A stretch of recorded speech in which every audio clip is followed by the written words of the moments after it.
administración que sirve para medir lo que uno hace, ¿no? Y hemos dicho que para medir, para la medición, necesitamos de tener estándares o normas, llamándose el estándar a algo con lo cual nosotros podemos comparar el resultado de nuestros indicadores. También hemos visto que hay 3 tipos de control: el control previo, que se hace antes de empezar las actividades; un control recurrente, cuando se están dando las actividades, se están haciendo las actividades; y un control posterior, que sería el de retroalimentación. Hemos definido que el estándar es, digamos, con qué comparamos, con qué nos sirve para poder medir, para poder evaluar.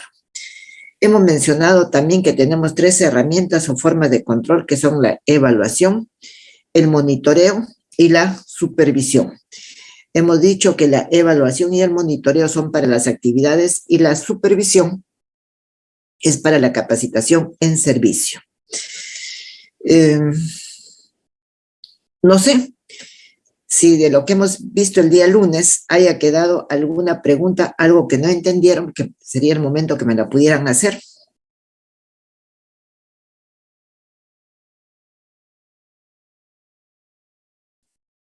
Espero la respuesta.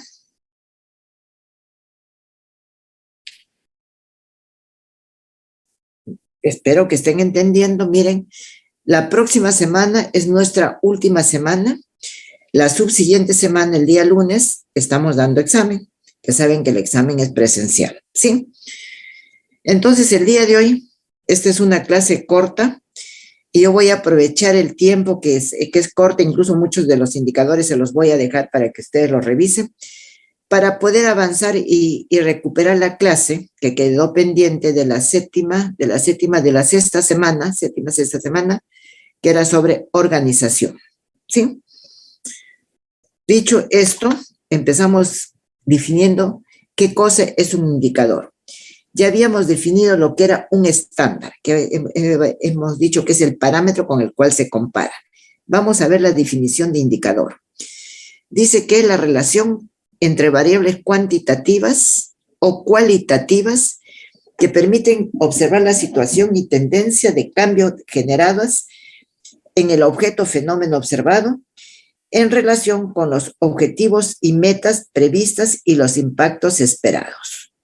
O sea, es la relación entre variables, que pueden ser cuantitativas o cualitativas, y que nos van a, digamos, hacer ver qué cambio entre variables cuantitativas o cualitativas. Tendríamos también que ver cuál es la definición de variable. Y la variable es la representación cuantitativa o cualitativa de una característica, la cual asumirá distintos valores que dependerán del momento de su observación, expresada con la unidad de medida apropiada a la respectiva característica. Dice la variable, la representación cuantitativa o cualitativa de una característica, la cual se asumirá distintos valores y dependerá del momento de su observación, expresada con la unidad de medida apropiada a la respectiva característica. Dependerá del momento de la observación, o sea, desde cuándo estamos tomando, el tiempo que nosotros estamos controlando, estamos viendo. Tenemos que hablar de qué dice la Organización Panamericana de la Salud en relación a los indicadores de salud. Dice que se define como mediciones resumidas los indicadores que capturan información relevante sobre distintas características o cualidades del estado de salud y del desempeño del sistema de salud, vistos en conjunto, intentan reflejar la situación sanitaria de una población, permitiendo vigilarla. Dice, se define como mediciones resumidas que capturan información relevante sobre distintas características o cualidades del estado de salud y de desempeño del sistema de salud, vistos que van a reflejar la situación sanitaria de una población y permiten vigilarla. ¿Por qué dicen que permiten vigilarla? Porque nos permiten hacer el seguimiento. Y yo les hablaba que cuando nosotros controlamos y utilizamos nuestros estándares, esos estándares nos sirven para comparar, ¿no? Y acá dice, permitiendo vigilar esa situación sanitaria. Por ejemplo, vamos a decir qué porcentaje de fallecidos hemos tenido por el COVID en el año 2020. ¿Qué porcentaje hemos tenido en el año, o qué tasa de mortalidad, perdón, porque no es porcentaje, qué tasa de mortalidad por COVID hemos tenido en el 2021? ¿Qué nosotros esperamos para el 2022 con todas las medidas que se han tomado? Decimos, los indicadores de salud intentan medir una característica de salud de una población en un tiempo determinado. La característica de salud, en el ejemplo que estoy poniendo, sería la mortalidad por COVID. En un tiempo determinado, estamos hablando de un año. Por lo tanto, los indicadores son relaciones que pueden ser expresadas generalmente en forma cuantitativa entre dos variables y sirven para medir los cambios, medir el desempeño, detectar oportunidades de mejoramiento, permitir realizar comparaciones de cambios en el tiempo. Dice, son relaciones que pueden ser expresadas generalmente en forma cuantitativa entre dos variables y sirven para medir los cambios, medir el desempeño, detectar oportunidades de mejoramiento y permiten realizar comparaciones de cambios en el tiempo. ¿Sí? ¿Qué otra cosa nos miden? Dice, eventos a través del tiempo. Evalúan los efectos de las intervenciones en salud. Siguiendo con el ejemplo que estamos poniendo del COVID-19, entonces diríamos, sirven para evaluar los efectos de las intervenciones en salud. ¿Qué intervención hemos hecho? Las inmunizaciones. Perdón. Las inmunizaciones, digamos, que las personas se han tenido que poner en la primera, en la segunda, en la tercera y en la cuarta dosis. Mide también el avance de los planes operativos, de los planes estratégicos. Miden los cambios en los efectos de salud y miden el desempeño de la organización. Entonces ya sabemos para qué sirven los indicadores. ¿Alguna pregunta? ¿Alguna pregunta?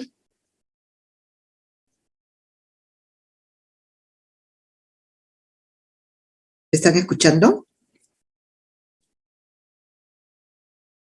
¿Me escuchan? Sí, doctora, todo claro. Ya. Continuamos. Viene la pregunta, ¿por qué son necesarios los indicadores? Y la respuesta sería porque nos sirven para disponer de una información útil para el análisis de la situación. ¿Qué análisis de la situación? ¿Qué vamos a analizar? Vamos a analizar en estos ya desde el 20, 21, ya 22, casi 3 años que estamos con el COVID-19, cómo se ha comportado esto, ¿no? ¿Cuál ha sido la mortalidad que hemos tenido? ¿Cómo ha ido cambiando el escenario los diferentes escenarios de COVID-19 ya con las inmunizaciones? Por lo tanto, si nosotros tenemos esta información, nos va a permitir tomar decisiones. Y no solamente nos va a servir tomar decisiones, sino también nos va a servir para la planificación y evaluación de las actividades. Entonces, ¿qué es lo que vamos a hacer para el 2023? ¿Qué tenemos planificado? También dice, son necesarios porque permite predecir hechos futuros. Entonces, si decíamos que hemos visto la mortalidad del 2020, del 2021, entonces eso ya nos permite decir, bueno, para este año 22 tendremos esta tasa de mortalidad. Y para el 2023, con lo que nosotros vamos a planificar que vamos a hacer, podemos todavía disminuir más nuestra mortalidad, perdón. Sirve para evaluar resultados.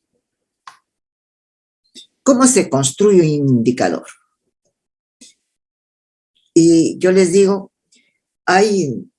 se habla de indicadores, Salud fue el primero que comenzó a hablar de indicadores en la década de los 90, incluso publicó un libro sobre indicadores, Salud, posteriormente se hizo en el MINSA, pero el indicador lo construimos nosotros construimos el indicador, ¿de acuerdo a qué? De acuerdo a lo que nosotros queremos medir.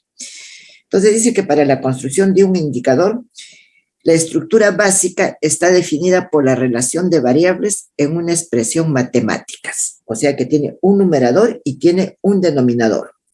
Y en muchas ocasiones se asocia a esto una constante apropiada de la respectiva característica. La característica es que es lo que estamos midiendo, la tasa de mortalidad por COVID. ¿Qué es lo que tenemos que tener en cuenta para construir el indicador? El nombre. Comportamiento del COVID en el Perú. Objetivo. ¿Qué vamos a ver? ¿Cómo se ha comportado? ¿Qué tasa de mortalidad ha tenido? ¿Qué hospitalizados en UCI o personas que ya se han quedado en casa? Niveles de referencia.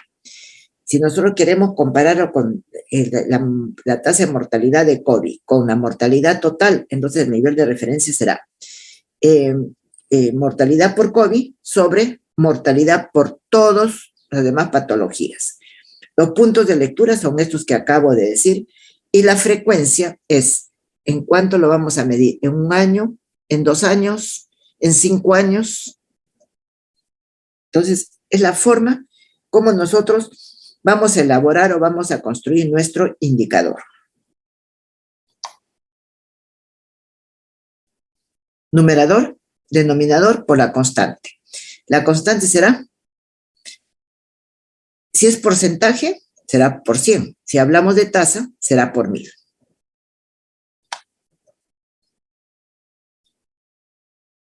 ¿Cuáles son las principales características que debe tener un indicador? Que sea válido.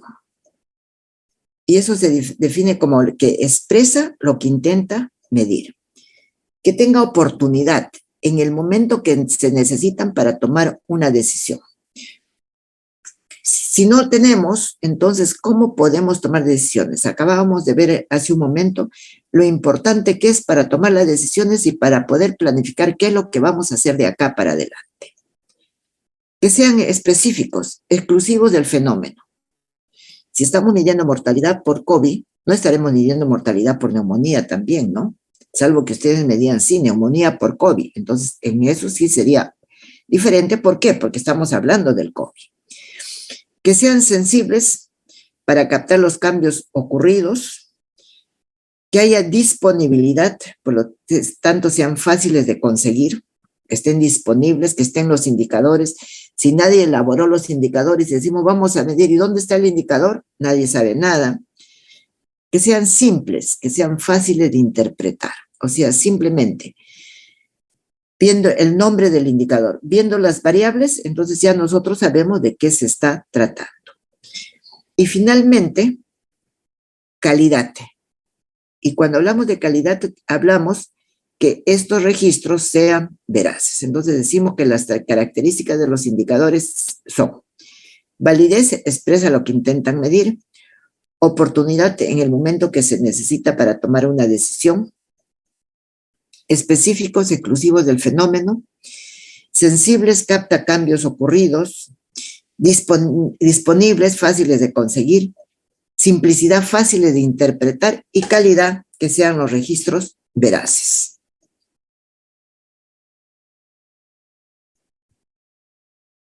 Entonces ya sabemos cómo se construyen, sabemos las características que tiene. Ahora viene la otra pregunta, ¿cómo se implanta? O sea, ¿cómo los comenzamos a usar? Sabemos que tenemos los indicadores, pero ¿cómo los comenzamos a usar? Primeramente tiene que haber decisión y compromiso de los directivos. Si los directivos no quieren controlar, o sea, ¿de quién estamos hablando? Estamos hablando del gerente de más alto nivel. Si ellos no están preocupados por querer controlar las diferentes eventualidades, los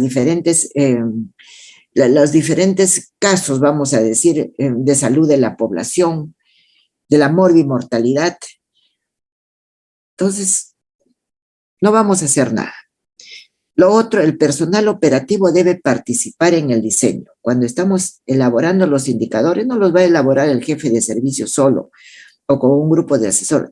Debe llamar a todo el equipo de la especialidad o del servicio donde se está elaborando para que participe. ¿Y por qué es importante que el personal participe, el personal operativo? Porque sabe de qué se trata. Si no, de lo contrario, le dice, me tienes que medir, ahí tienes el indicador. Y si esa persona no sabe, no quiero pensar en ustedes de acá a unos años, ¿no? Yo creo que sí saben, si van a aprender y sí se acordarán por lo menos, ¿no? Entonces, si saben, está bien, pero si nunca escucharon el indicador, dirán, ¿y qué es eso? ¿Y cómo se hace? ¿Y para qué lo hacen? Y cabe algo peor todavía. Ay, eso es una pérdida de tiempo. ¿Por qué? Porque el médico está pensando solamente en la patología que tiene su paciente. ¿No? Esto le parece irrelevante.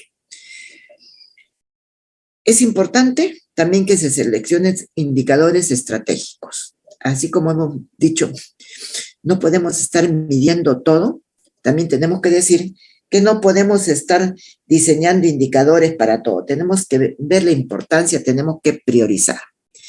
Luego que tenemos eso que sería la etapa inicial, viene ya lo que es la difusión y la capacitación. Vamos a difundir esos indicadores que hemos preparado para a fin de año medir diversas eventualidades en nuestro servicio. Y para eso también tendremos que capacitar a nuestro personal. Luego, ¿qué tiene que haber? Tiene que haber un compromiso del personal operativo para poderlo aplicar. Y de esto ya viene lo que siempre terminamos diciendo, la retroalimentación. Entonces, ¿qué ha pasado? De repente hemos tenido, ¿qué problemas hemos tenido? Infecciones de herida operatoria.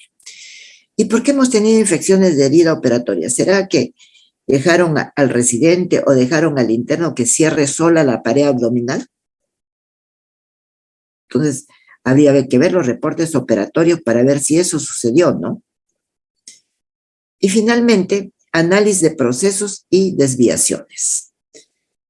Decimos que todo proceso tiene una forma de ser, todo proceso tiene unos subprocesos, tiene una secuencia, cómo se llevan a cabo, ¿verdad? Entonces, esto sería lo principal de cómo se implantan los indicadores. ¿Alguna pregunta?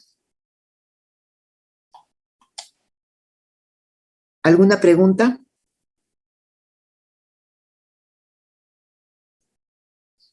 Continuamos.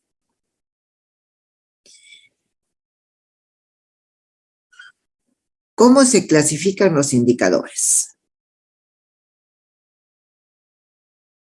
Lo clasificamos desde tres ámbitos: estructura, proceso y resultado. En la estructura tenemos los indicadores que son de accesibilidad y de disponibilidad. Eso, digamos, para poder llegar al servicio, para tener una buena infraestructura, tener un buen equipamiento, tener el recurso humano que pueda prestar la atención. Proceso: actividades de productividad, de uso, de utilización, de calidad. De productividad: ¿cuántos pacientes atiende un médico especialista en la consulta externa? De uso: estamos utilizando este indicador para ver los pacientes atendidos o las pacientes atendidas por hemorragia del tercer trimestre en el consultorio de gineco-obstetricia. Va también con la utilización. Y de proceso, calidad, podríamos decir, hemos hecho una encuesta de satisfacción de usuario externo y tenemos que el 80% están satisfechos.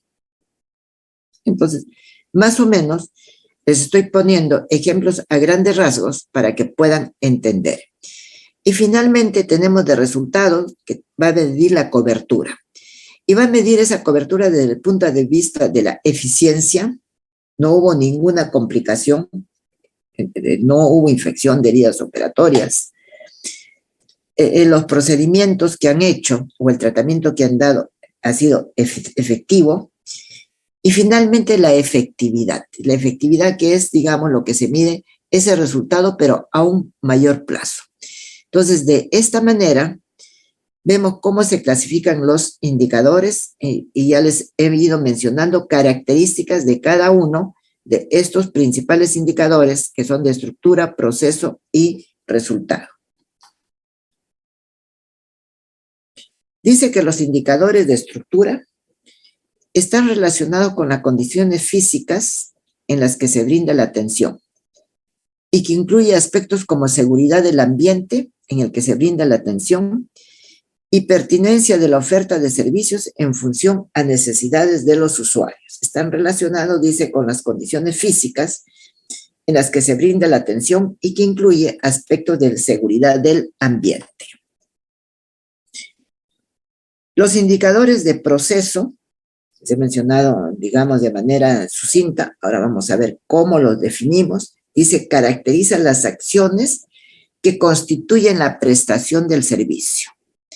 Es lo que resulta de cualquier contacto entre el usuario externo, que es la demanda, y el usuario interno. Por eso les decía, por ejemplo, ¿cuánto tiempo se ha demorado el médico en atenderme? Están asociados al cumplimiento de las metas y actividades y condiciones de la prestación del servicio para cada uno de las áreas funcionales y sus procesos. Creo que estamos entendiendo, ¿verdad? ¿Estamos entendiendo? Y vienen los indicadores de resultado, que son aquellos que vigilan lo que sucede a un usuario luego de efectuado el proceso. ¿Cuál ha sido el proceso? El proceso ha sido, por ejemplo, el paciente ha sido visto en consulta externa, ha sido visto en emergencia, el paciente ha estado hospitalizado, ¿no? Entonces, vamos a medir con los indicadores de resultado si ese paciente mejoró o si ese paciente se complicó porque de repente el diagnóstico no fue el adecuado. Hablamos de indicadores de gestión, ¿no? Un grupo de indicadores que son los básicos para poder llegar ¿a qué cosa? A gestionar. Y dice que estos indicadores de gestión se refieren al grupo de indicadores que evalúan la estructura, el proceso y el resultado de la organización. Por lo tanto, decimos, una buena gestión se refleja en el cumplimiento de los objetivos y, en último término, en alcanzar las metas y los estándares propuestos. ¿Quién dice estos son los indicadores de gestión? Eso lo define la dirección, o sea, el más alto nivel de los gerentes, para evaluar el desarrollo de la institución. Dentro de los indicadores de gestión que se toman, tenemos indicadores cuantitativos. No sé si habíamos mencionado, creo que no lo mencioné, los indicadores de acuerdo a la variable que se toman pueden ser de dos tipos. Pueden ser cuantitativos o pueden ser cualitativos. Si son cualitativos, entonces no tenemos esa relación de variables, tenemos una sola variable. Y dentro de los indicadores de gestión, tenemos el rendimiento del médico, en la consulta externa, el rendimiento del médico, de la obstetriz y del odontólogo. Vamos a mencionar el del médico porque los otros son iguales, solamente que lo que cambia es la atención que se da, ¿no? En consulta externa estamos hablando. Rendimiento del médico es igual al número de atenciones médicas del hospital en un periodo de tiempo.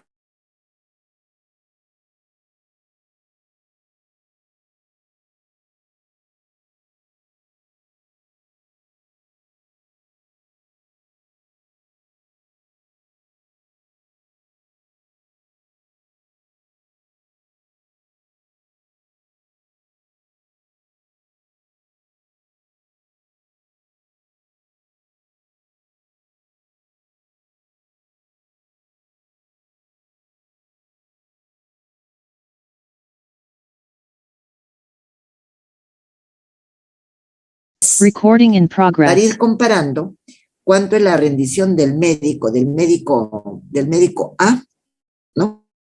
En la consulta externa. Igual tenemos para la obstetriz y para el odontólogo.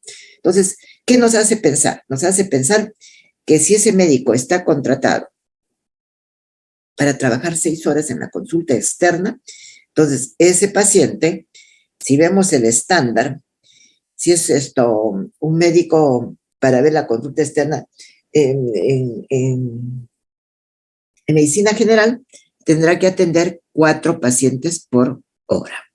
Y eso que decimos 4 pacientes por hora, eso será el estándar.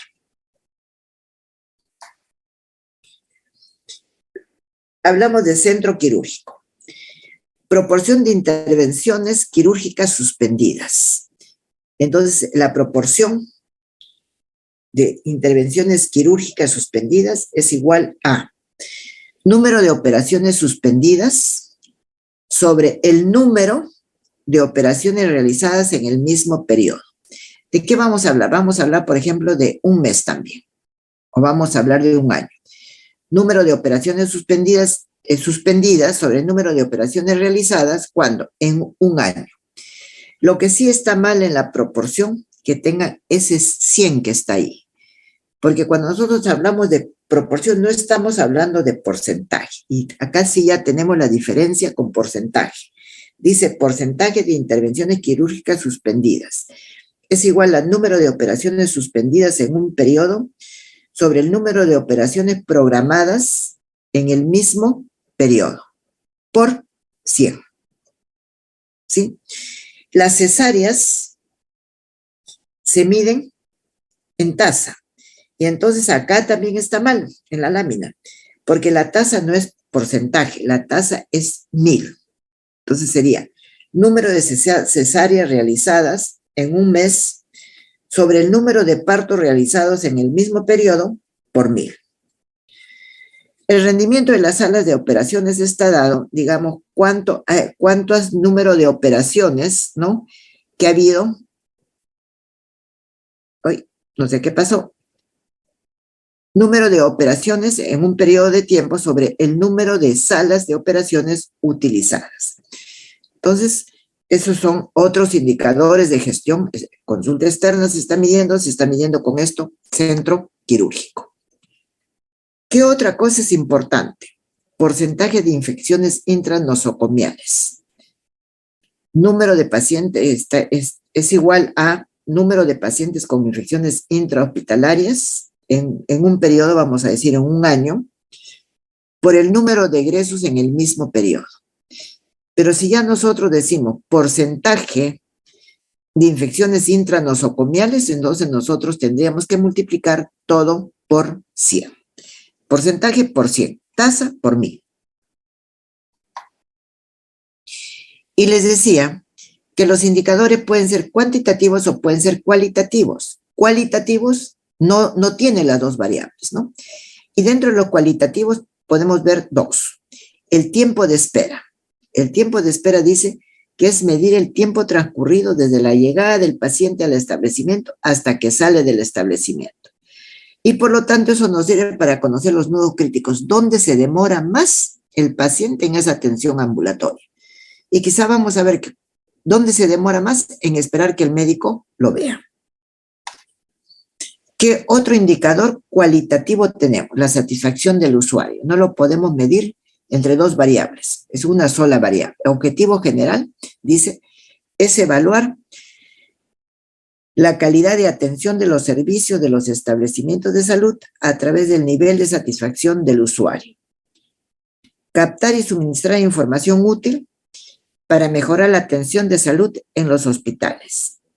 Y tercero, recoger la opinión de los usuarios de los servicios de salud en los hospitales. Entonces, la satisfacción del usuario la vamos a hacer mediante ¿qué cosa? ¿Cómo la vamos a medir? Mediante una encuesta. Pero para poder encuestar previamente tendríamos que tener un cuestionario que sea validado. Y el objetivo va a ser evaluar la calidad de la atención en el servicio, pero la calidad de atención desde el punto de vista subjetivo del paciente, de cómo lo trató ese médico, cómo lo trataron en la caja, cómo lo trataron en la farmacia, si es que se fue a hacer algún examen auxiliar, porque el paciente no puede decir, perfecto, me curé, el tratamiento fue muy bueno. Entonces, ahí no podemos llegar, ¿verdad? ¿Alguna pregunta sobre estos indicadores de gestión que hemos mencionado, tanto cuantitativos como cualitativos?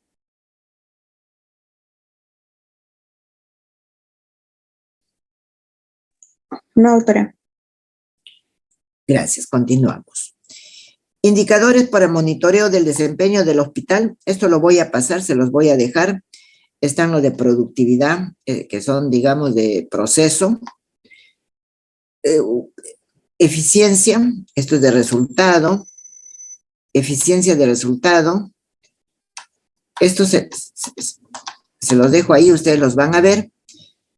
Tiempo de espera ya hemos visto también esto, satisfacción de usuario. ¿Alguna pregunta que tengan que hacer en general? Y con esto estaríamos terminando la clase de hoy día en relación a lo que sería control. ¿Alguna pregunta final?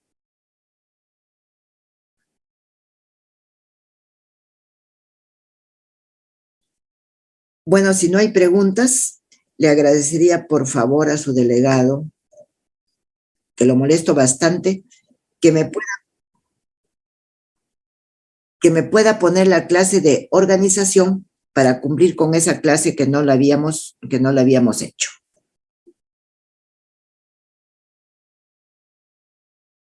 ¿Pongo dejar de compartir? Ya está.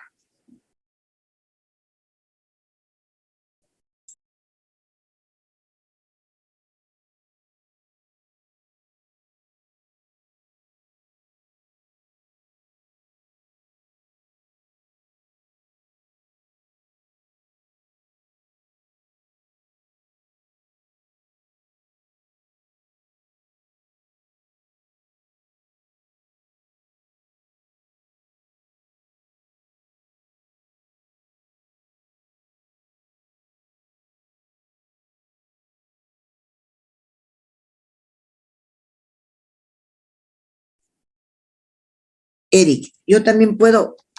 No, yo no puedo pasar las diapositivas, tienes que pasarlas tú, ¿no?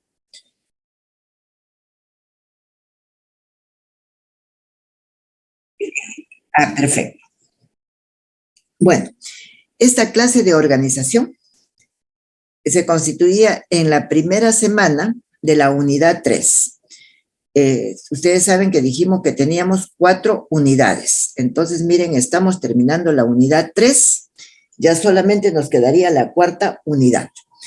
En la unidad 3 teníamos que ver la semana 7, que era organización, que es la clase que nos estaba faltando, la semana 8, que es dirección, que hemos visto la semana pasada, y la semana 9, que era control, que estamos terminando en este momento. La siguiente, por favor.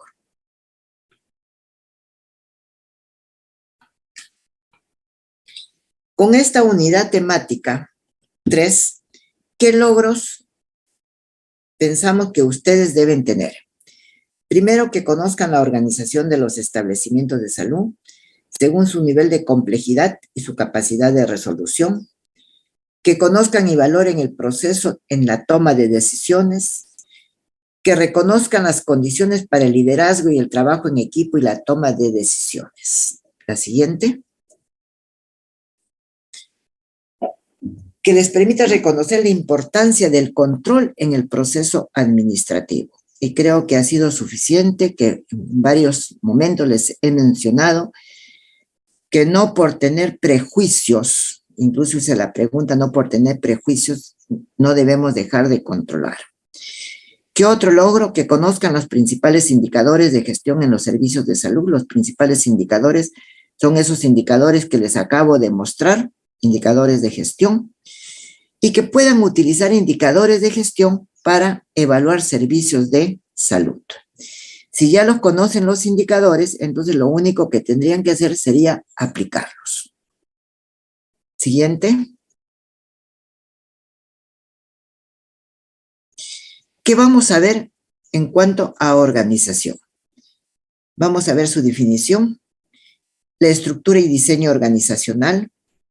Vamos a hablar de los organigramas, de la organización de los servicios de salud, de la categorización de los establecimientos de salud. Sí, y en documentos de gestión me voy a referir, yo creo que solamente a uno, que ahora es el más importante, pero de todas maneras mencionaremos qué significa el ROF, el ROF, Reglamento de Organización y Funciones, el MOF, Manual de Organización y Funciones, y el CAP, Cuadro de Asignación de Personal. La siguiente. ¿Se acuerdan que comenzamos cuando hablar de planificación y decíamos que hay un proceso administrativo y que ese proceso administrativo tenía una fase mecánica o estructural y una fase dinámica o operativa? Hemos concluido ya con las dos de la fase dinámica, que era dirección y control, y en la fase mecánica o estructural se nos estaba quedando la organización, que tiene que ver con dividir el trabajo, departamentalizar el trabajo, jerarquizar y describir las funciones. La siguiente. ¿Qué es organizar? Dice que organizar es distribuir y estructurar el trabajo para conseguir los objetivos de la organización. Sabemos qué tenemos que hacer en determinado servicio. Por ejemplo, en el servicio de pediatría o de ginecobstetricia, saben que tienen que atender a la gestante, tienen que atender también a la paciente obstétrica, tienen que a la paciente obstétrica hacerle un seguimiento en la consulta externa, tienen que pedirle determinados exámenes de laboratorio según sea el trimestre, no lo sé. Bien, discúlpeme si hablo alguna ignorancia en cuanto a obstetricia, ¿no? ¿Para qué cosa? Para conseguir nuestros objetivos. Y en organizarse tiene que crear la estructura de la organización. Y eso de crear la estructura de la organización, principalmente es decir, quién depende de quién y a quién hay que rendir cuentas. La siguiente.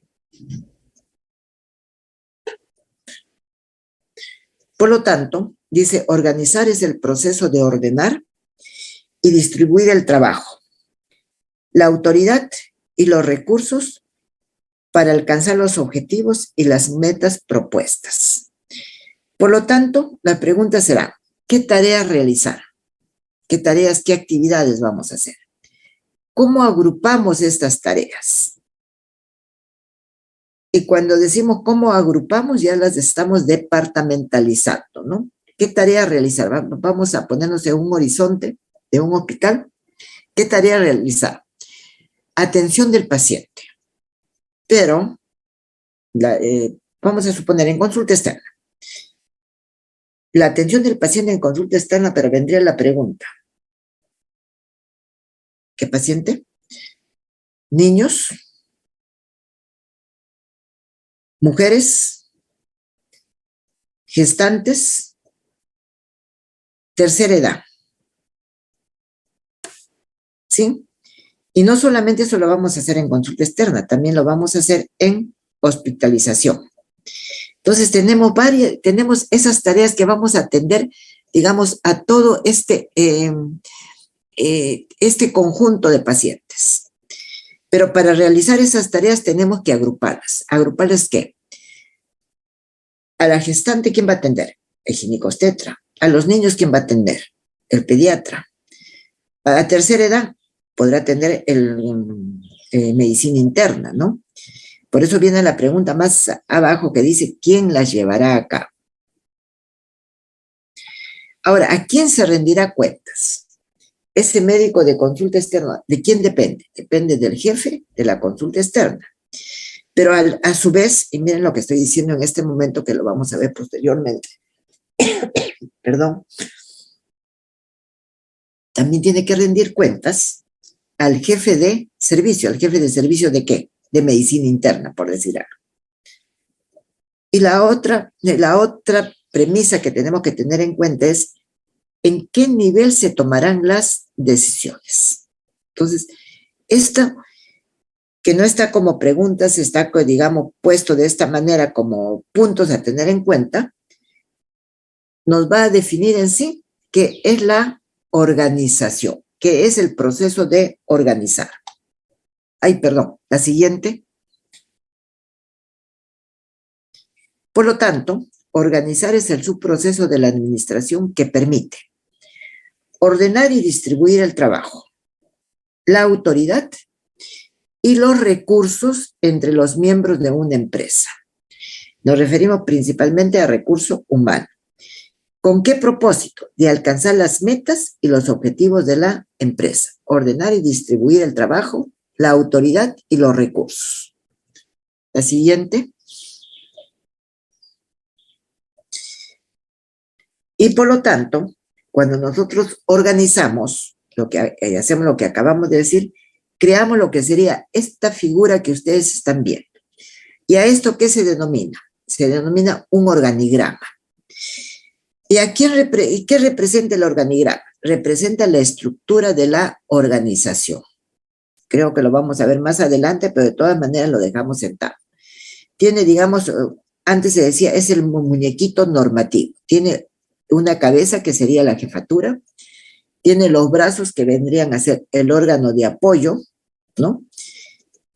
En el lado izquierdo y en el lado derecho el órgano asesor, y finalmente tendría los pies, que serían los órganos de línea, y que acá está dado como servicio, servicio, servicio. Entonces, el organizar es crear la estructura de la organización, que la vamos a representar mediante el organigrama. No es necesario que nosotros nos pongamos a leer todo para saber cómo es la estructura de la organización. A nosotros nos presentan el organigrama y ya sabemos cómo está organizado. La siguiente.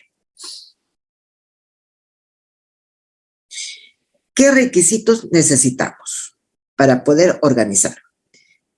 Primero, hacer el diagnóstico de la empresa y los posibles cambios inmediatos de su entorno. Hacer el diagnóstico de la empresa. ¿Cómo está mi servicio? ¿Cómo está mi puesto de salud? ¿Cómo está mi hospital en este momento? Y se acuerdan que comentamos que habían cambios que podían ser inmediatos y podrían ser mediatos de su entorno, no de la parte interna, sino del entorno. Y yo les hablé de esos posibles cambios que podían ser políticos, podían ser económicos, podían ser sociales. A eso nos estamos refiriendo. Y luego, ¿qué otros requisitos necesitamos? Tenemos que tener bien definidas las metas y los objetivos del servicio de la empresa. ¿Dónde está eso? Eso lo tenemos bien claro en nuestro plan estratégico. La siguiente. Pasos, etapas, como ustedes quieran llamar. Lo primero, dividir la carga de trabajo en tareas que puedan ser ejecutadas por personas o por grupo de personas. División del trabajo. Y acabo de poner el ejemplo, decíamos estamos dividiendo la atención que tenemos que dar al íntegro de nuestros pacientes, los estamos dividiendo. Atención de la gestante, o atención de la mujer también, atención de la tercera edad, atención de los niños, atención en general, atención por problemas quirúrgicos. Si nosotros hemos dividido ya todo lo que tenemos que hacer, entonces ahora tenemos que prácticamente juntar esas actividades, esas tareas que son parecidas y que tienen el mismo fin, para que se puedan, como dice acá, combinar de forma eficiente para poder agrupar las tareas y agrupar al recurso humano que va a ejecutar las tareas. Ese agrupar las tareas y agrupar el recurso humano se denomina departamentalización. La siguiente. ¿Qué otra cosa? ¿Qué otro paso o qué otra etapa? Especificar quién depende de quién en la organización. ¿Quién depende de quién? También lo podemos decir, ¿quién rinde cuentas a quién? Y a eso se denomina la jerarquía de la organización. Viene el otro paso. Establecer mecanismos para integrar las actividades de los departamentos en un todo congruente, o sea, la coordinación.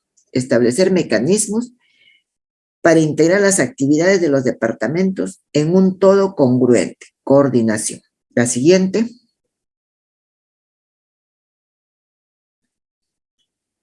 Comenzamos. ¿Alguna pregunta, por favor?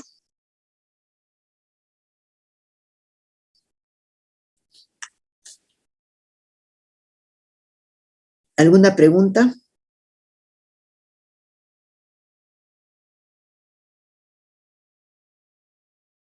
¿Están escuchando?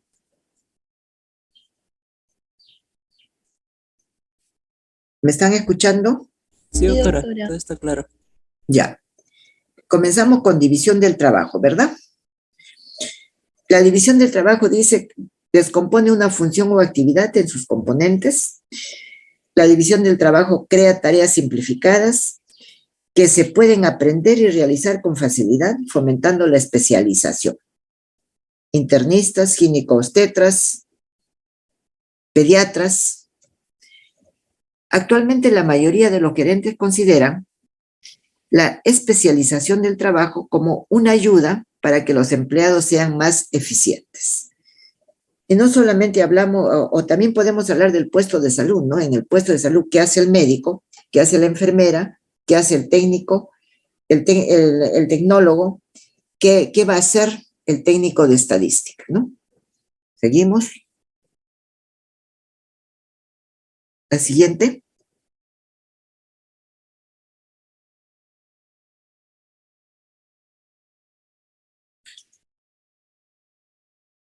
Viene la departamentalización que dice, es la agrupación de actividades y personas en departamentos. El ejemplo ya está dado.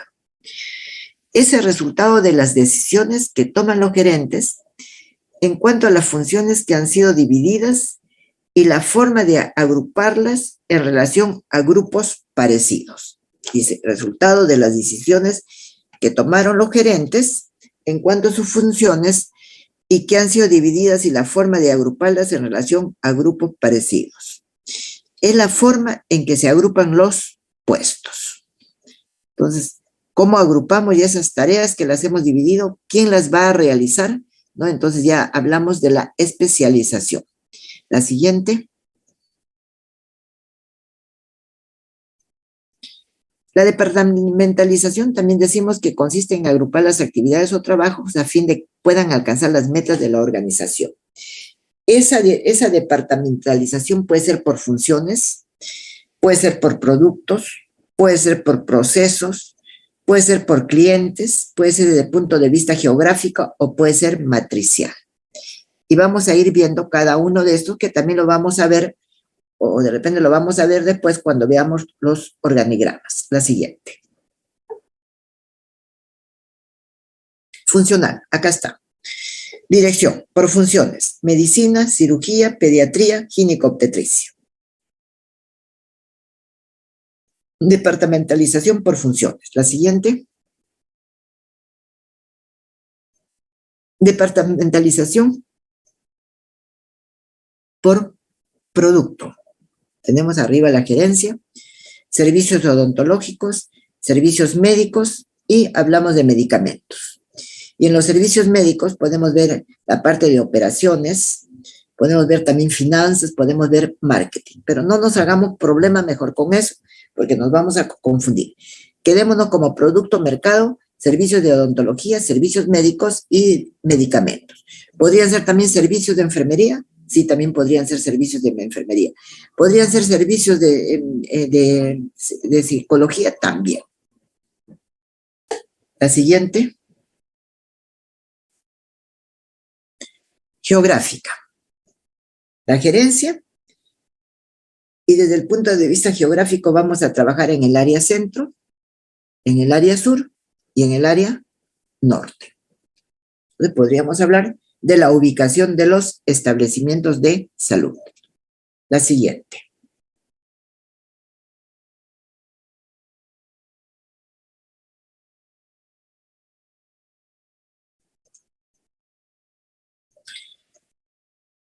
¿Alguna pregunta?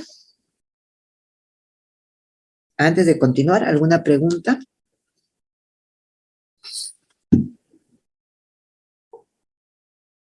Entonces, en esto de la organización, de organizar, tenemos dos términos.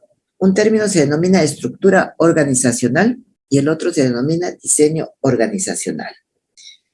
Antes de empezar, les diré que hay autores que consideran que es lo mismo. Y hay algunos autores que dicen que la estructura es lo que está formalmente hecho, lo que está. Y que el diseño organizacional se da cuando hay alguna eventualidad, algún caso en lo cual se tenga que cambiar la estructura de la organización. Vuelvo a poner el tema del COVID. Los hospitales tenían su estructura organizacional de una manera, hasta que vino el COVID. Vino el COVID y esa estructura de la organización cambió para poder atender, ¿qué cosa? Para poder atender esta epidemia. Entonces, a ese cambio de su estructura que tuvieron que experimentar la mayoría de hospitales, ¿no? Por no decir todos, que no son todos, se denomina, para algunos autores, diseño organizacional. La siguiente.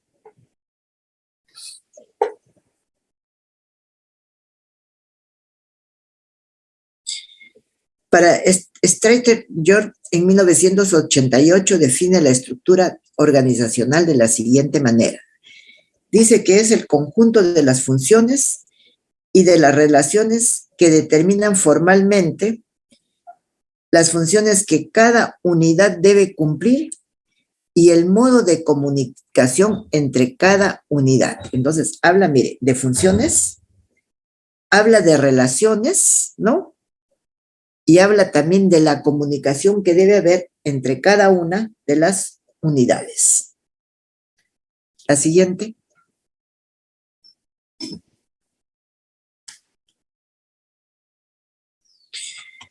Podemos decir, la estructura organizacional es el marco formal de la organización mediante el cual las funciones, actividades, tareas se dividen, agrupan y coordinan.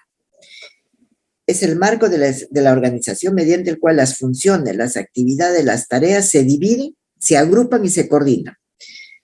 Por lo tanto, y está marcado en rojo para que no nos olvidemos, que la estructura organizacional termina, o su principal objetivo, es la distribución formal de los puestos en una organización.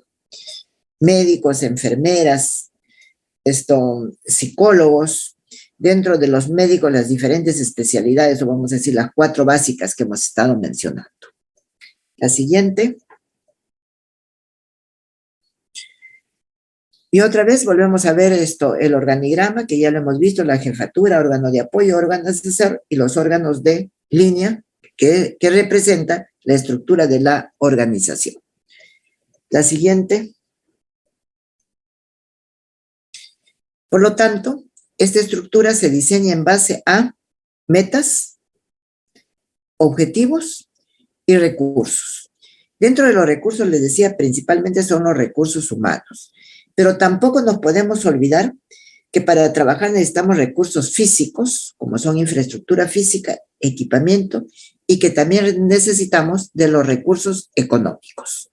La siguiente.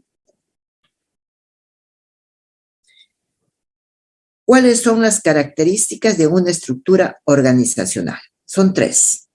La especialización, coordinación y áreas de mando, y la formalización. En la especialización tenemos que es la forma según la cual se divide el trabajo en tareas y cómo estas tareas son agrupadas en unidades organizativas. Segundo, tenemos la coordinación y áreas de mando, por lo cual hay grupos bajo el mando de un supervisor. Y tercero, habla de la formalización, que viene a ser el grado de estandarización de las actividades mediante normas y procedimientos escritos. Nos estamos formalizando. Entonces tenemos nuestro manual de organización y funciones. Tenemos también nuestras directivas. La siguiente. En la estructura organizacional tenemos que considerar los siguientes elementos. Consideramos primero lo que es la diferenciación. Y decimos que la diferenciación es la forma como la organización asigna el personal y los recursos para que se puedan cumplir las tareas. Se dice que esta diferenciación puede ser de 2 tipos. Puede ser una diferenciación vertical y una diferenciación horizontal. La siguiente. Diferenciación vertical es lo que estamos viendo y lo que hemos venido viendo hasta el momento. La siguiente.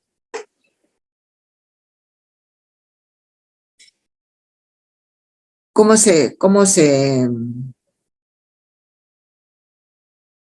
¿Cómo se describe la diferenciación vertical? Como la forma que distribuye la autoridad y la responsabilidad, que distribuye la autoridad. Y cuando hablamos de autoridad, hablamos de una línea que va de arriba hacia abajo. Y cuando hablamos de responsabilidad, hablamos de una línea que va de abajo hacia arriba. Y dice que la diferenciación vertical puede ser de dos tipos. Puede ser plana y alta. Vamos a ver cada una de ellas. La siguiente. Estructura alta. Miren la cantidad de gerentes que hay hasta llegar al nivel operativo. En el lado derecho tenemos la estructura plana. Entonces, ¿ven? No hay más que 3 pasos. Y entonces, ¿cuáles son los problemas que hay con las estructuras altas? Los problemas de coordinación son muy difíciles. El coordinar es muy difícil. Miren todos los pasos que uno tiene que tener. Por lo tanto, si tenemos tantas personas ahí en diferentes niveles, se distorsiona la información. Hay problemas de motivación. ¿Por qué? Porque los gerentes no van a conocer a las personas del plan operativo. Y decimos, ¿por qué? Porque hay una cantidad de gerentes en el nivel medio que no sucede en una estructura plana. La siguiente. Las ventajas en las estructuras planas es que la supervisión es más estrecha, se puede ejercer un mejor control y hay una rapidez de comunicación. En las estructuras planas, la que tienen menos gerentes. La siguiente. En las estructuras altas, las ventajas que existen son las siguientes. Los superiores, o sea, los gerentes de nivel superior, tienen que delegar. Y para que puedan delegar bien, las políticas, los objetivos, las actividades tienen que estar formuladas claramente, porque si no la persona...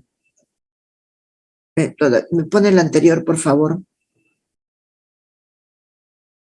La anterior.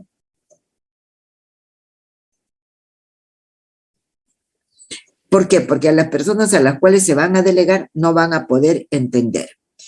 Y la otra cosa, la ventaja es que los subordinados, o sea, los que son del plano operativo, tienen que estar más capacitados, porque si no, no van a poder entender, por lo tanto, no se les va a poder delegar. La siguiente. ¿Cuáles son las desventajas de la diferenciación vertical? Se forman en las estructuras altas, se forman cuellos de botella en las comunicaciones, porque es difícil de llegar desde el nivel superior hasta el nivel donde está el plano operativo. Se produce una pérdida de control y se requieren directores que sean competentes para incluso poder delegar. La siguiente. La diferenciación horizontal se define como la forma de distribuir el recurso humano, asignarles tareas, funciones y actividades. La siguiente.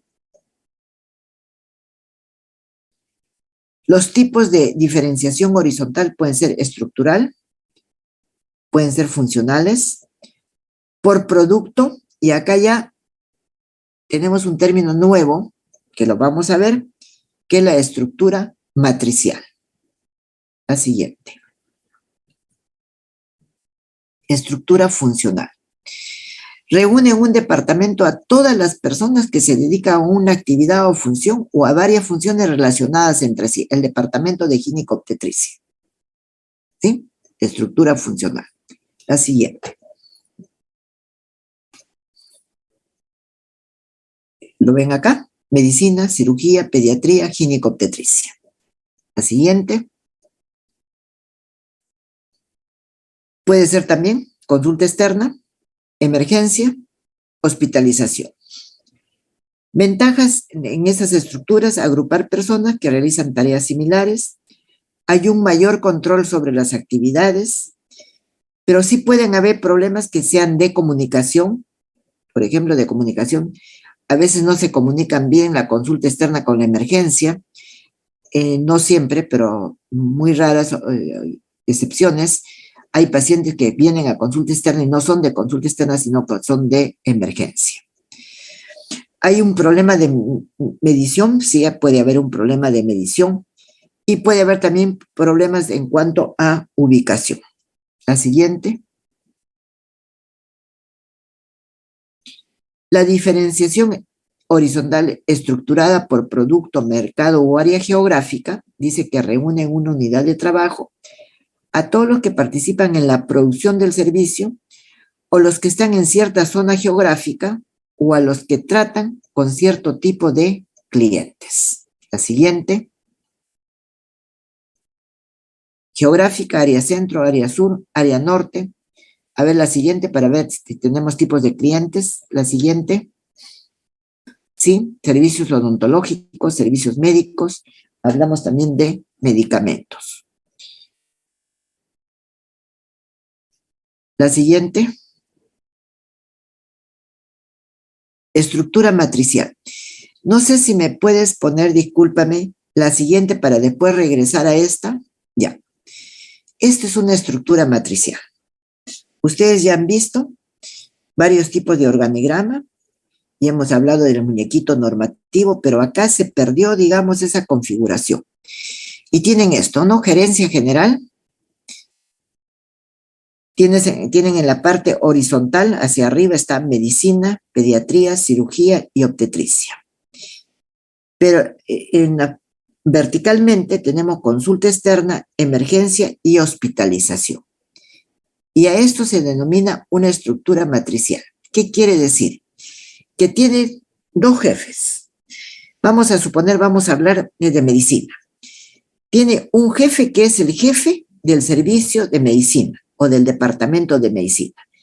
Pero tiene otro jefe cuando está en consulta externa. Tiene otro jefe cuando está en emergencia y otro jefe cuando está en hospitalización. Lo mismo va para pediatría, para cirugía y para obstetricia. Entonces, dicho esto, que espero que me hayan entendido, regresamos al anterior para ver la definición que tiene. Dice, es la estructura de la organización en la que cada empleado depende tanto de un gerente de funciones o de división como de un gerente de proyecto o grupo. De funciones o de división, podríamos decir medicina, cirugía, gineco-obstetricia. Y de un gerente de proyecto de grupo, podríamos hablar de la consulta externa, de la emergencia y de la hospitalización. O sea, tiene, en el momento que está trabajando, depende de dos jefes. Por lo tanto, está abajo, los empleados tienen dos jefes, es decir, trabajan con dos cadenas de mando, una que es vertical y la otra que es horizontal. Entonces, creo que de esa manera, la siguiente.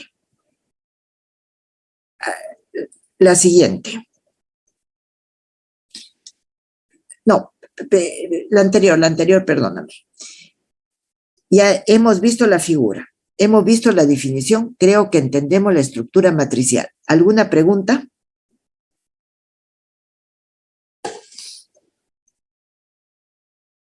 Ya, continuamos, por favor. La siguiente.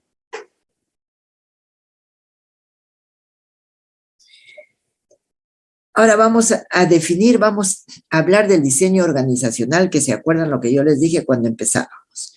Y lo definimos de esta manera. Es el desarrollo o modificación de la estructura de una organización frente a cambios del ambiente interno, o sea, dentro de la misma organización, y externo. Externo ya los hemos mencionado cuáles pueden ser. Dentro del ambiente interno, ¿qué podría ser? De repente, ¿qué vamos a decir? ¿Se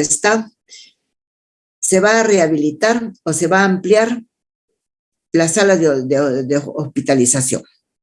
Entonces, eso hace que la estructura de la organización se altere un poco, o sea, se hace una nueva estructura que en ese momento se denomina diseño organizacional.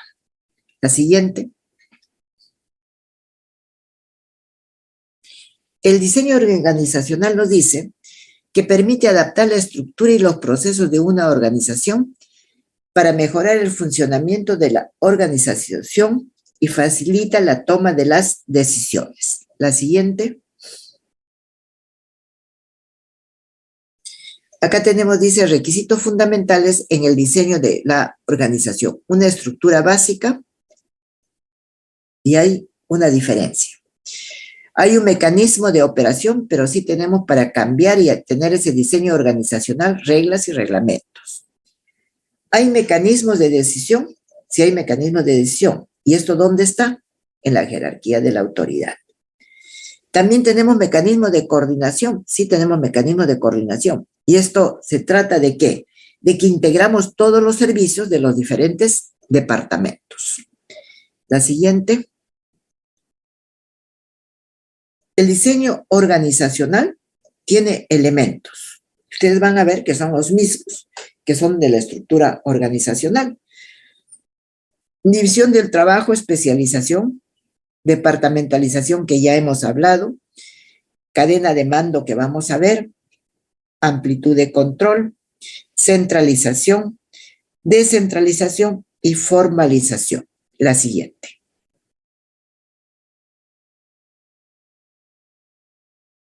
Ya no vamos a hablar de división del trabajo, ya lo hemos visto, seguimos. Siguiente, por favor. Pasamos departamentalización, también ya lo hemos visto. Y entramos cadena de mando, anterior. ¿Qué es la cadena de mando? Desde luego, es un elemento también del diseño organizacional y de la estructura organizacional. Y dice que es la línea ininterrumpida de autoridad que se extiende desde los niveles más altos de la organización hasta los niveles más bajos y aclara quién reporta a quién. O sea, y también quién manda a quién. La siguiente involucra 3 conceptos. Autoridad, que se define como los derechos de la persona que ocupa una posición administrativa para dar órdenes y esperar que éstas sean cumplidas. Responsabilidad, que es la obligación de realizar las actividades asignadas. La unidad de mando, dice una persona, en cuanto a la unidad de mando que estamos viendo, dice que una persona debería tener solo un superior ante quien es responsable, pero no estamos hablando de lo matricial por si acaso. La siguiente. Y voy a poner un ejemplo que debería de tener un solo jefe. Voy a poner el ejemplo de las enfermeras. ¿Las enfermeras de quién dependen? Dependen del departamento de enfermería. Pero cuando están en el servicio, ¿dependen de quién? Dependen del jefe de servicio, ¿sí? ¿Qué otro elemento tenemos? La amplitud de control. Y se define como el número de subordinados que un gerente puede supervisar en forma eficiente y eficaz y que no debe ser mayor de 6. Dice, a medida que un gerente asciende, su amplitud de control es menor.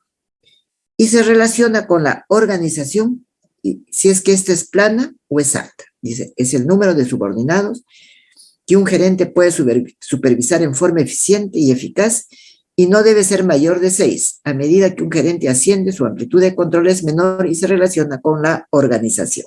La siguiente. ¿Cómo se define la centralización?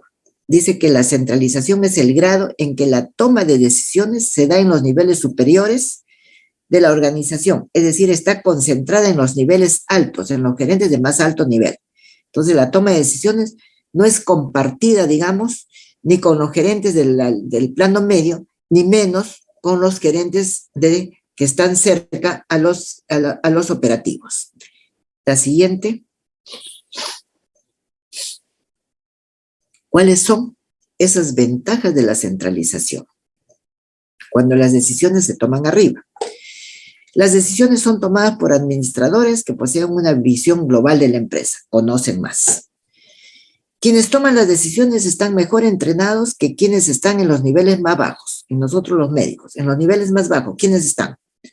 Los profesionales de salud, los especialistas, vamos a decir, el ginecólogo obstetra, el internista, las diferentes especialidades. Arriba están los gerentes.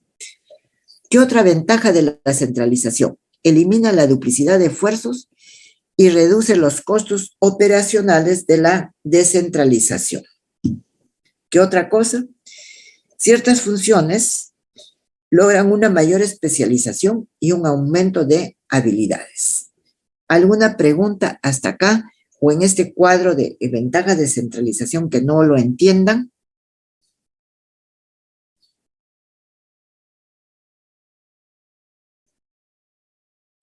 ¿Alguna pregunta, algún comentario?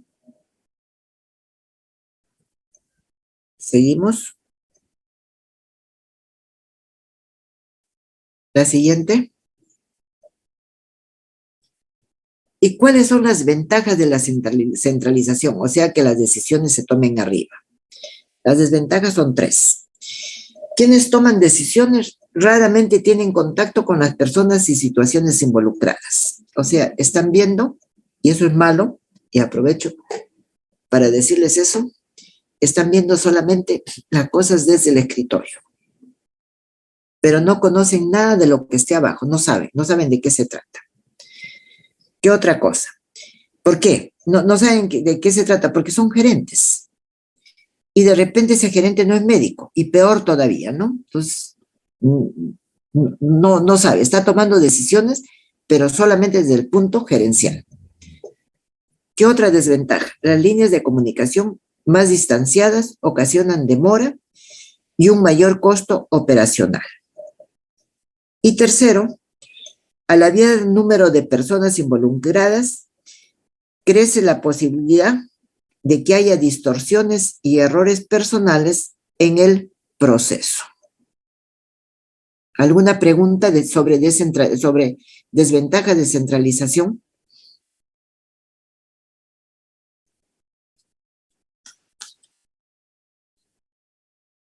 Continuamos.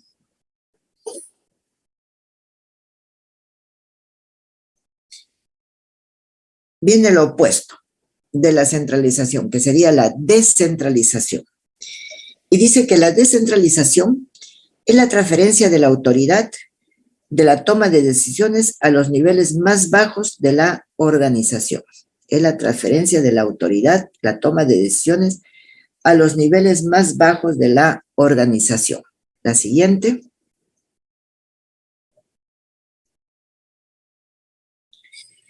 Dentro de las ventajas de la descentralización tenemos falta de uniformidad en las decisiones.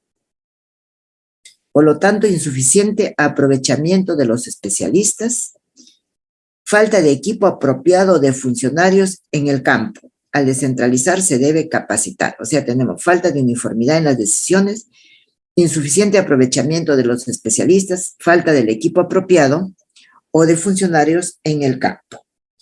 La siguiente.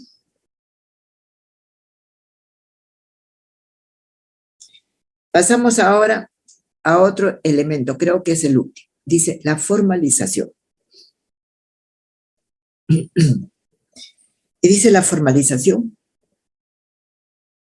es el grado en que las actividades de una organización están estandarizadas, están formalizadas. ¿Y dónde están estandarizadas? Están estandarizadas en las normas, en las directivas, y en la cual el comportamiento de los empleados se guía por una serie de normas y procedimientos, que ya hemos dicho, estas normas y procedimientos ya están escritos. La siguiente.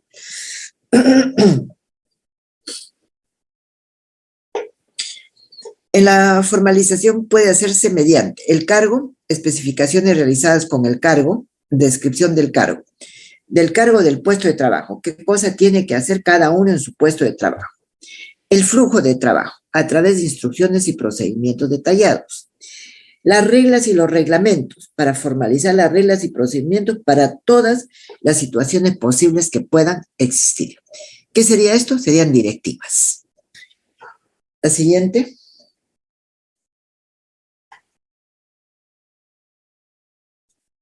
Y vamos luego a sintetizar lo que ya hemos estado comentando sobre el organigrama. ¿Sí? Entonces, vamos a ver las definiciones, vamos a ver esto sobre organigrama.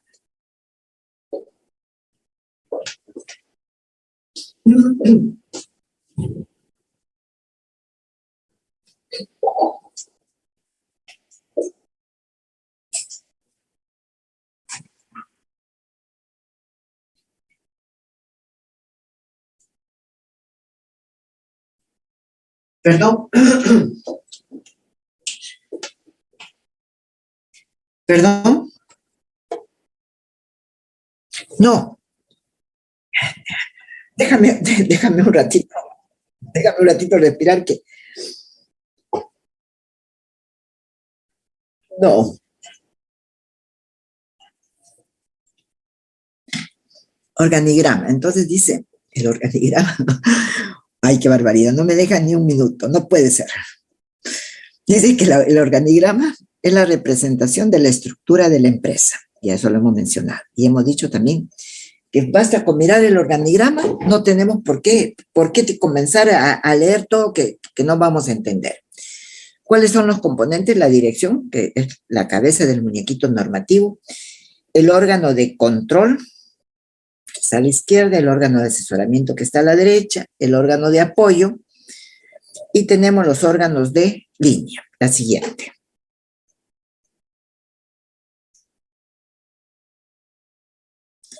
Acá está, no sé por qué lo leí, si podía mostrárselos. La dirección, el órgano de control, órgano de apoyo, órgano asesor, órgano de línea, órgano de línea, órgano de línea. Y acá, por ejemplo, vamos a decir, en un organigrama del hospital, este órgano de control, creo que les dije, si me parece haberle dicho, estaría dado por el representante de la Contraloría General de la República, que no depende, como ustedes ven, no depende directamente de la dirección, y que este órgano de control, que es la Contraloría General de la República en un hospital, depende de esta Contraloría, ¿sí? La siguiente. ¿Qué tipo de organigramas tenemos? Estructurales, funcionales y matriciales. Vamos a ver cada uno de ellos. La siguiente. Un organigrama estructural. Solamente nos habla de estructuras, ¿sí? Órgano de control nos habla de los otros órganos de apoyo, administración, estadística, docencia e investigación. De asesoramiento nos habla de planeamiento y de epidemiología, y órganos de línea, medicina, anestesiología, pediatría, obstetricia, odontología, enfermería, emergencia, apoyo al diagnóstico, servicio de apoyo al tratamiento. La siguiente. Este es estructural. Siguiente. Funcional. ¿Qué quiere decir? Que en ese organigrama tienen que estar escritas las funciones. Ahora ustedes me dirán, sí, de repente no alcanza, ¿no? Por ejemplo, dice unidad de estadística, registrar, procesar, analizar. Si no nos alcanza ahí, ponemos números, por ejemplo, 1, 2, 3. Y a un costado ponemos a qué corresponde el 1, el 2 o el 3, ¿sí? Organigrama funcional. Entonces, en ese organigrama ya están descritas en forma resumida las funciones que tiene cada uno de los órganos. La siguiente. El organigrama matricial es el que ya lo hemos visto, que tiene 2 cadenas de mando. La siguiente. ¿Alguna pregunta?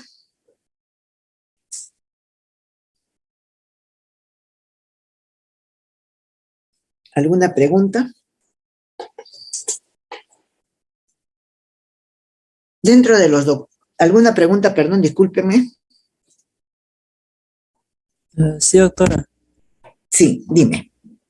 Bueno, quería preguntar así como curiosidad si es posible si una organización puede pasar de un tipo a otro bajo una misma gerencia, o sea, puede modificarse a conveniencia. Ejemplo, para entenderte. Ejemplo, dime. A ver, no sé, dependiendo de una meta en específico, requiera una estructura, digamos, funcional, y luego al cumplirse esa meta se requiera o sea, llegue otra meta que requiera otro tipo de estructura. Ay, 1000 perdones, no te entiendo. A ver si te ayudo un poquito. Vamos a hablar ¿de qué vamos a hablar? Vamos a hablar de una clínica privada, ¿ya? Para que nos sea más fácil. ¿Podría poner ese ejemplo? ¿Te puedo ayudar con ese ejemplo? Sí, doctora. Ya, tenemos una clínica privada, la clínica, ¿qué se va a llamar? San Judas Tadeo. No sé por qué se me vino el nombre, pero en fin. Ya, ¿qué quieres hacer con esa clínica? Eh, digamos que mejorar la calidad de atención. Ya, y para mejorar la calidad de atención, ¿qué piensas hacer?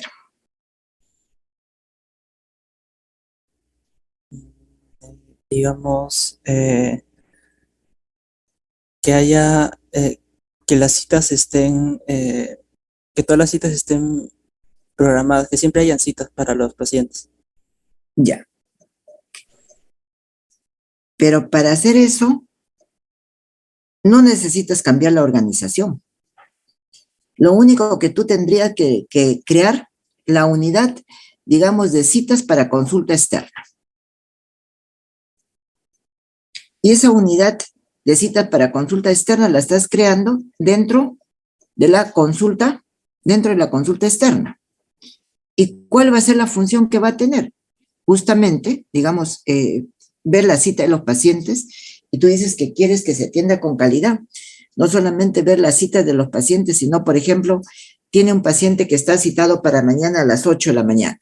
El día de hoy llama por teléfono, como un caso que hemos visto, llama por teléfono y en la tarde le dice esto: señora, usted está citada mañana para oftalmología en nuestra clínica a las 9 de la mañana. ¿Usted va a poder venir? La paciente dice, sí, ahí voy a estar. Y eso lo hacen las clínicas, ¿eh? Miren, eso lo hacen las clínicas, le mandan por correo diciéndole su cita es mañana a tal hora. Sírvase usted confirmar. Y uno, ¿qué tiene que decir? Sí voy a asistir o no voy a poder asistir. Entonces, eso le sirve, como tú dices, para mejorar la calidad de atención porque no se va a perder esa cita.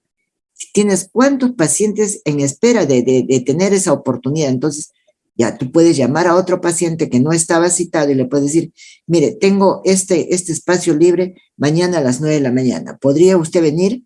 El paciente dirá si puedo o no puedo. No sé si a eso te refieres. Sí, doctora, sí, básicamente la estabilidad de una organización. Lógico. Pero no estás cambiando de organización, estás trabajando dentro de tu misma organización. Por eso te saqué de lo público y nos fuimos a lo privado, ¿no? Y eso también se puede hacer en lo público. Tú ves que no está funcionando o estás viendo de que, vamos a cambiar esto, tú estás viendo que esta función le has dado a estadística de citas, pero ves que no funciona. Ah, no, dices, eso no funciona.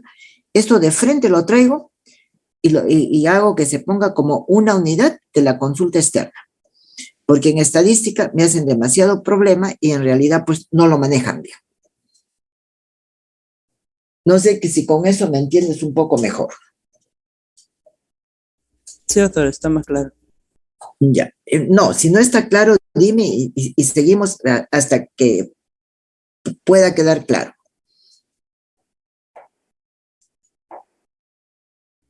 Sí, doctora, sí está claro. Ya. Entonces, la siguiente.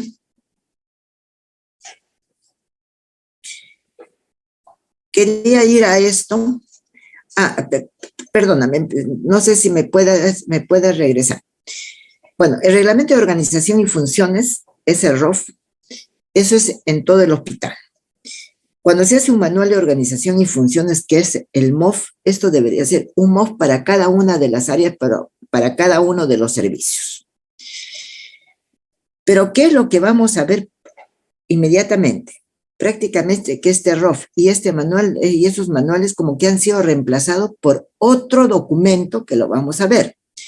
El cuadro de asignación de personal, es decir, cuánto de personal y de qué perfil de personal necesito para el servicio. Necesito médicos, necesito al jefe de servicio, necesito médico de servicio, necesito médicos asistentes. ¿Cuántos médicos asistentes necesito? Y si son contratados, tendríamos que poner si la plaza está presupuestada o no está presupuestada, ¿no? Pero les decía que este ROF ha sido reemplazado por lo que vemos más abajo, que se llama el Manual General de Procesos. Y a continuación vamos a ver cómo nace este Manual General de Procesos. La siguiente. Dice que en el año 2013, mediante el Decreto Supremo 004-2013, se aprueba la Política Nacional de Modernización de la Gestión Pública. Miren, estamos hablando de la gestión pública, no estamos hablando que esto sea solamente para salud, estamos hablando en general. La siguiente. Y entonces se aprueba esto y ahí se dice que se va a mejorar la gestión mediante, digamos, unos lineamientos. Y esos lineamientos para la implementación de la gestión por procesos son los siguientes. El objeto es orientar a las entidades de la administración pública para el cumplimiento de lo dispuesto por el Decreto Supremo 004-2013 PCM, que establece la adopción de manera paulatina de la gestión por procesos. Entonces, miren que hemos venido hablando, les he venido yo mencionando procesos y procesos. Y vemos qué es eso de los procesos. ¿Cuál es la finalidad? Mejorar los procesos de las entidades de la administración pública para que brinden bienes y servicios de calidad que impacten positivamente en el bienestar de los ciudadanos. Ese es el objetivo, ¿por qué se hizo esto? La siguiente.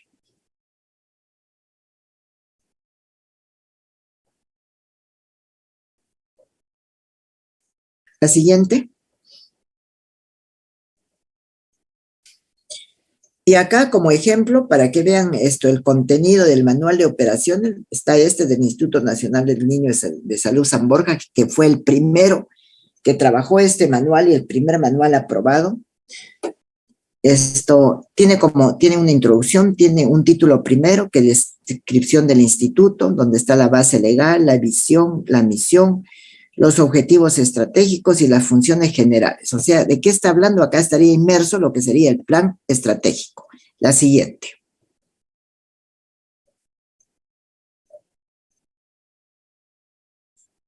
El título 2 habla de la organización y funciones específicas de todo el instituto, de la organización y funciones específicas. Está organizado como el área administrativa y cuáles son sus funciones, el área docente, cuáles son sus funciones, el área asistencial, cuáles son sus funciones, cómo está dividida. Y el título 3, que es lo que se ha agregado a todo, habla de los procesos y habla de un mapa de procesos y describe los principales procesos. Podríamos poner como ejemplo de proceso, proceso de ingreso del paciente, proceso de alta del paciente, proceso de la cirugía, proceso de qué cosa, de la atención para medicamentos, ¿no? Y habla de cada uno de los procesos. Y después ya tiene anexos. Esto constituye lo que se denomina el manual de operaciones. Seguimos.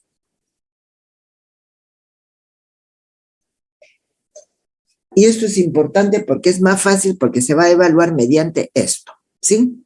Lo siguiente.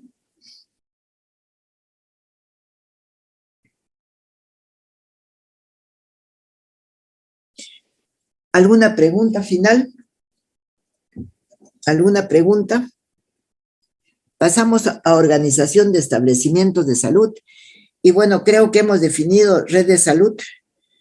Y dice que es el conjunto de establecimientos de salud de los diferentes niveles de complejidad y capacidad de resolución. Ahí nos quedamos con esa definición, no nos hacemos más problemas con lo que está abajo. La siguiente, nos va a hablar de la microred de salud. La siguiente. Dice que la microred de salud es el conjunto de establecimientos de salud del primer nivel de atención cuya articulación funcional, según criterios de accesibilidad, ámbito geográfico y epidemiológico, facilita la organización de la prestación de los servicios de salud y constituye la unidad básica de gestión y organización. El conjunto de las microredes conforman una red de salud. La siguiente. Y acá sí, esto es importante que lo retengamos, la complejidad de los establecimientos de salud está dado por la capacidad resolutiva cualitativa. Y en eso es la capacidad de resolutiva cualitativa. ¿Qué patologías puede resolver? Y el nivel tecnológico de los recursos. ¿De qué recursos? Del recurso físico, del recurso de equipamiento, del recurso humano. La siguiente.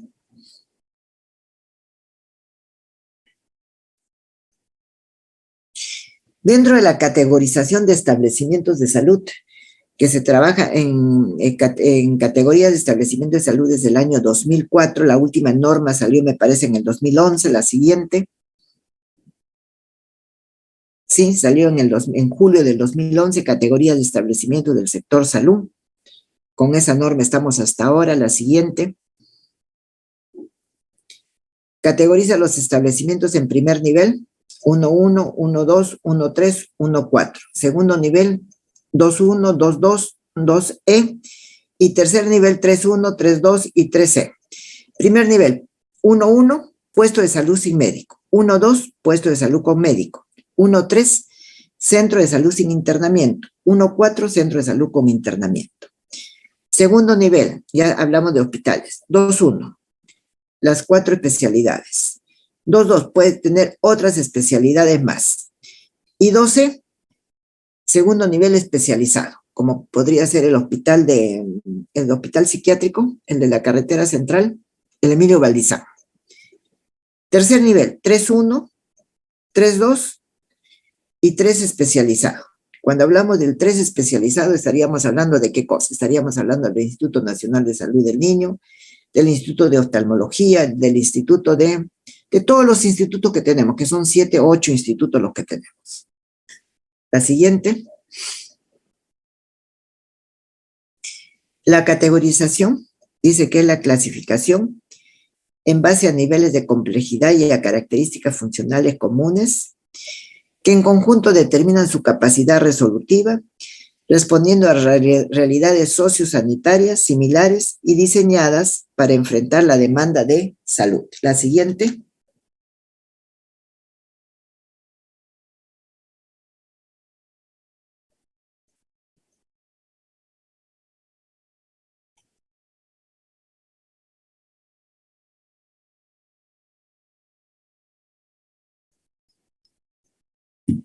¿Cuál es el objetivo de la categorización? Dice, establecer el marco técnico normativo para la categorización de los establecimientos del sector salud. Y sus objetivos específicos son definir las categorías de establecimientos de salud y las características técnicas correspondientes y contribuir con la organización de la oferta de servicios de salud en el sector salud. ¿Alguna pregunta? ¿Alguna pregunta?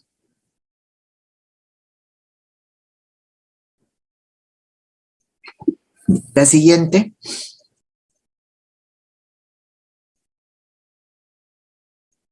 Esto ya lo hemos mencionado, lo pasamos. Y con eso estaríamos dando por finalizada la clase de organización. Muchas gracias que me hayan permitido pasarla un poquito rápido y así poder cumplir lo que tenía, que no lo habíamos cumplido. Ahora sí estamos al día, solamente nos queda ya la próxima semana, que comenzamos nuestra 4ª unidad temática, y la subsiguiente semana, el día lunes, que no sé qué lunes es todavía, estamos dando examen. Muchas gracias al delegado que siempre me apoya y me ayuda. Con esto estaríamos dando por concluida nuestra sesión de hoy día. Muchas gracias.